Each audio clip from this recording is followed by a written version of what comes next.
coworker mentioned her church to me, that it's a small congregation, not pushy, thoughtful pastor. Exactly what I was looking for. Grace Fellowship sat on the edge of an older neighborhood. Red brick building, maybe 80 years old, small back parking lot. And on the east side of the property, separated by an old iron fence, was a cemetery. The first month was fine. I started recognizing faces.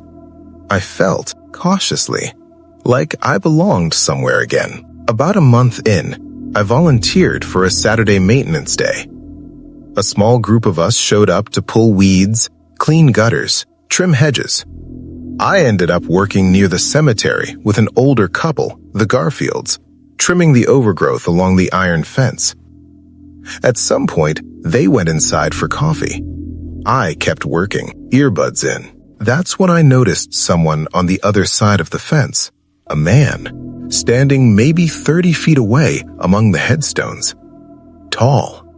Canvas jacket, dark work pants, wide-brimmed hat. He was holding something.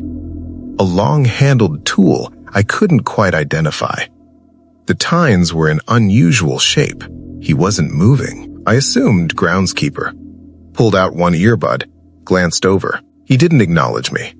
His face was turned in my direction, but I couldn't make out his features. Hat brim, gray morning light, too far away. I went back inside. I mentioned it to Harold Garfield and said something like, "The cemetery groundskeeper seems a bit odd." Harold looked at me carefully and said, "The cemetery doesn't have a groundskeeper. Hasn't for years." He suggested it was probably just someone visiting a grave. That made sense. I let it go.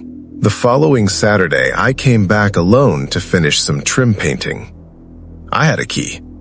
I worked for about an hour, then went inside to get more painter's tape from the supply closet. The back hallway was long and narrow, motion sensor light that took a few seconds to turn on. At the far end, a door to the back parking lot with a small wire mesh safety window at eye level. I got my tape, turned to leave.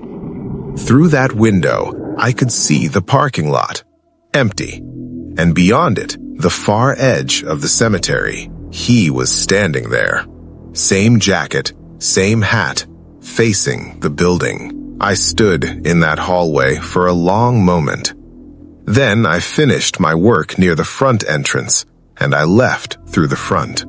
I kept attending for months, but I was always aware of the cemetery fence line, always glancing at it. I eventually asked Reverend Holt, the pastor, if there'd ever been trespassing issues on the property.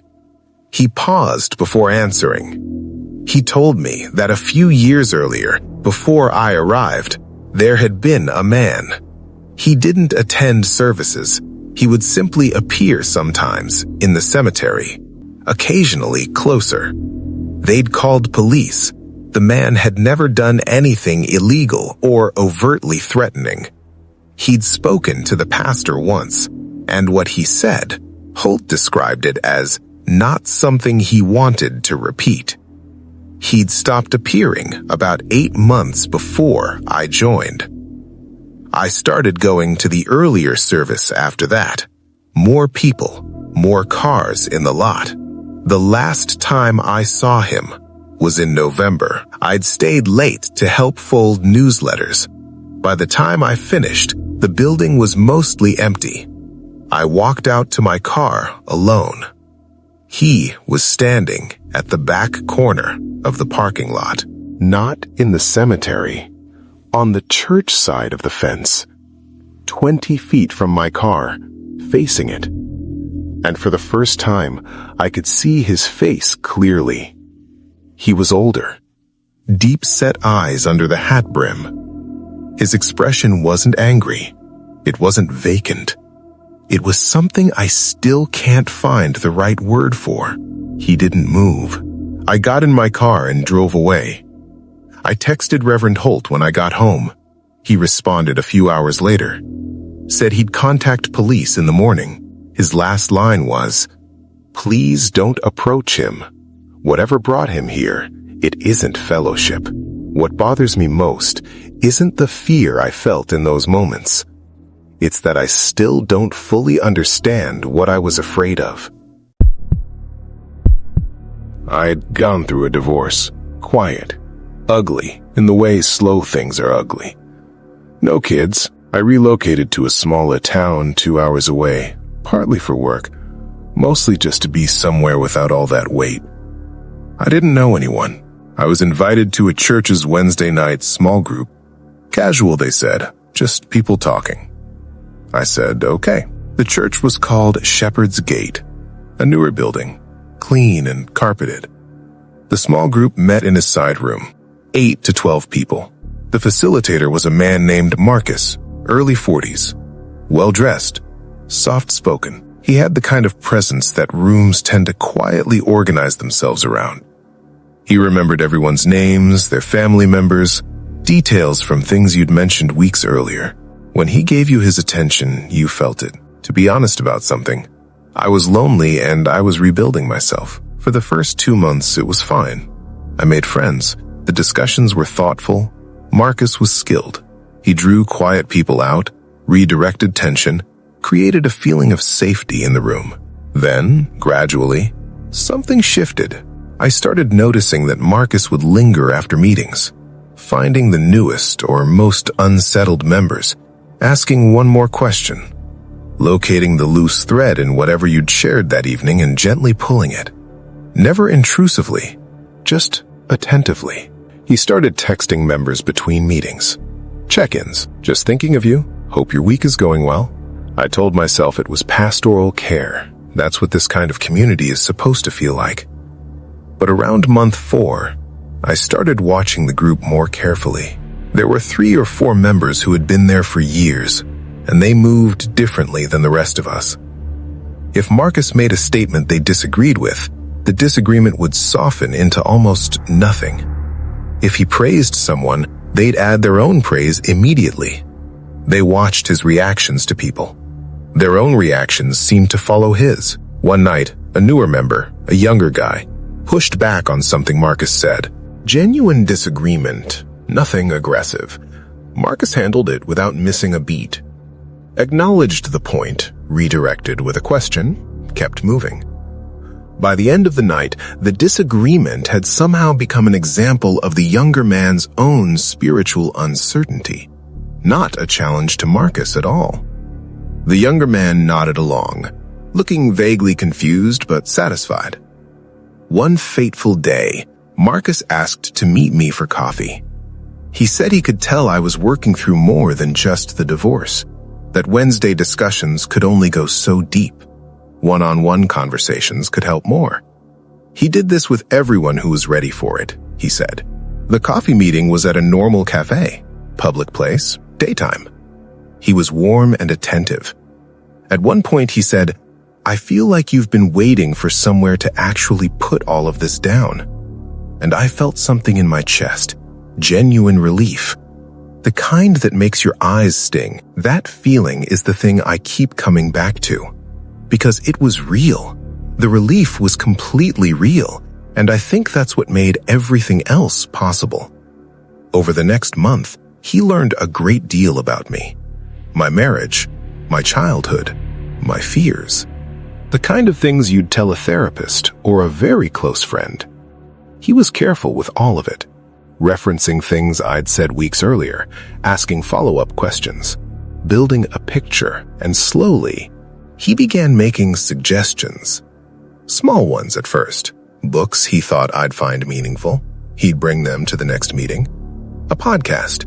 A weekend retreat the church was organizing. When I hesitated on anything, he wouldn't push. He'd just say something like, "That's okay. You'll know when you're ready." That phrase, "You'll know when you're ready," he used it often. The retreat is where things became clearer to me. It was a Friday to Sunday at a camp about an hour outside town. 20 people from the congregation. Rustic cabins, shared meals, morning and evening sessions led by Marcus. The sessions were long, 4, sometimes 5 hours, structured around sharing, personal histories, wounds, fears. Marcus facilitated. The atmosphere was intense in a way I'd call manufactured looking back. Sleep schedules were disrupted, meals were communal, and always accompanied by a session or discussion. There was almost no unstructured time. By Saturday evening, people were crying openly, sharing things that felt very private, and Marcus would receive each disclosure with this particular expression, solemn, honored, like he was being trusted with something sacred. Let me pause here and say I participated. I cried too. I shared things I hadn't said out loud to anyone. In the moment, it felt like release. It wasn't until the drive home Sunday that something settled in me uncomfortably. I thought about how tired I was, how the weekend had been structured in a way that made it almost impossible to be alone with your own thoughts, how every conversation somehow circled back to Marcus, his insights, his guidance, his interpretation of what you were experiencing. I thought about Donna, one of my coworkers. On Saturday night, she'd looked at Marcus during one of the sessions with an expression I can only describe as total orientation. The way a plant grows toward a window. I started quietly pulling back after that, missing the occasional Wednesday, citing work, giving shorter answers in group, not responding immediately to texts. Marcus noticed within 2 weeks. He didn't confront me. He did something more unsettling. He became more attentive with me in the group, more check-in texts. He mentioned casually that he'd noticed I seemed to be pulling inward and that this was a common response when people got close to a real breakthrough. He framed my withdrawal as a symptom of something I needed to work through with him. I stopped going entirely in month 8. I heard through my coworker a few months later that Donna had moved into a rental property owned by Marcus's family, that she was now essentially managing scheduling and communications for the church's small group ministry, that she rarely socialized outside of church activities anymore. My coworker didn't seem troubled by this. I didn't know what to say to her. I've thought a lot about whether what Marcus did was intentional, whether he was aware of what he was creating in that room, or whether he genuinely believed he was helping people. I'm not sure that distinction matters as much as I once thought it did. What I know is this. I went to that church because I was lonely and wanted to feel less alone. And for a while, it worked. Not that it felt bad, but it felt so good. I'll keep this simple, because honestly, the simple version is disturbing enough. My name is Ryan. I was working as a part-time custodian for a mid-sized church called Calvary Bible Church. It was a temporary thing. I needed the extra income, the hours were early morning before services, and the pastor who hired me seemed decent. The job was straightforward. I'd come in at 6 a.m. on Sundays, vacuum the sanctuary, clean the bathrooms, wipe down surfaces in the fellowship hall, empty trash. The whole building took about 90 minutes if I moved efficiently. I'd be done and gone before most of the congregation arrived. The church was a larger building, 3 floors if you counted the basement. Sanctuary and offices on the main floor, a second-floor education wing for Sunday school classes, and a basement with a full kitchen, storage rooms, and a large fellowship hall that could be sectioned off with accordion dividers. I had keys to everything. I'd done the full walkthrough twice during training with the church administrator, a woman named Patricia, and I knew the layout well. The building had its sounds, old HVAC system that clicked and groaned when it cycled, fluorescent lights that hummed in the basement hallways.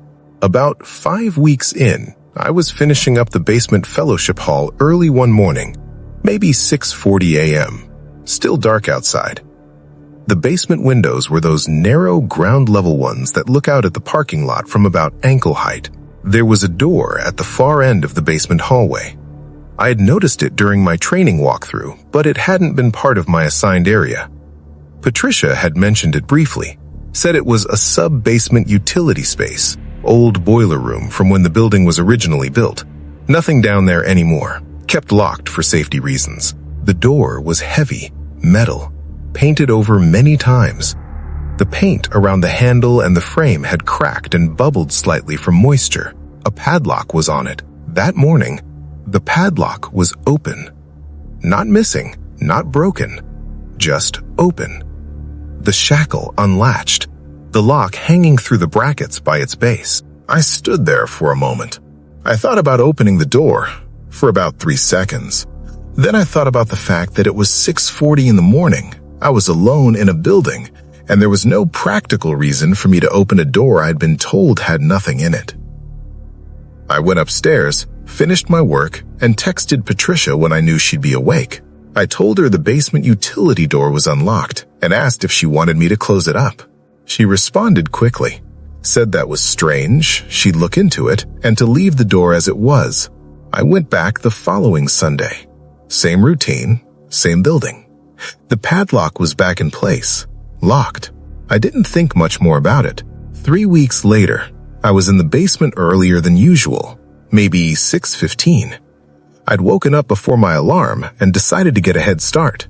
I was restocking the kitchen supply shelf when I heard something from the direction of that door. Not a bang, not a voice, a sound like weight shifting. I stopped.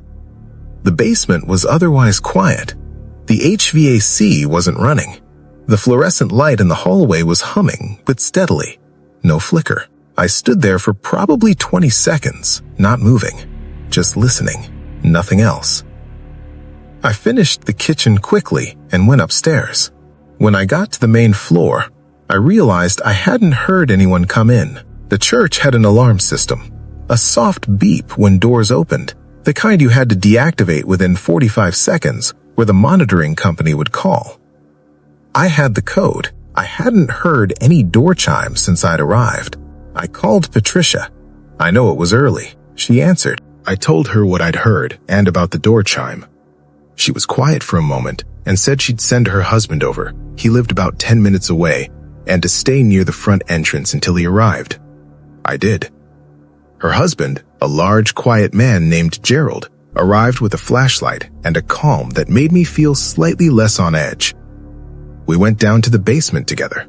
The padlock was in place, locked. Gerald knocked on the door twice, called out, "Anybody in there?"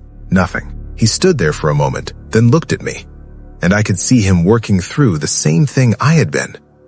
If the lock was locked, and nobody could have left without triggering the alarm, and the door was locked now, he didn't open it.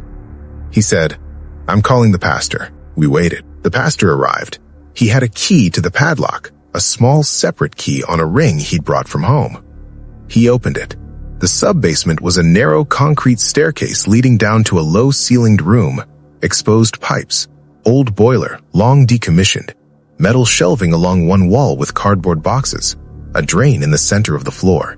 No one there, but on the floor near the base of the stairs, a clear area relatively free of dust, were marks.